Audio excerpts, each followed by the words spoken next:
is 3,558 at gagamitin ko ito sa para sa kwarto ko. Gusto ko kasi siyang ayusin sa kung ano yung gusto kong design, mga ganun.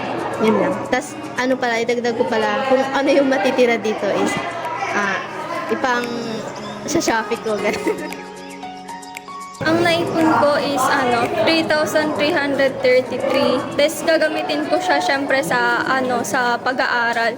Kung sakaling may project tayo, tapos kung sakaling may emergency din, magagamit ko siya. Syempre, pag may project tayo, tapos pag may emergency din, pwede natin gamitin yung naipon natin. Tapos, yun, syempre sa pag-aaral nga, yun lang.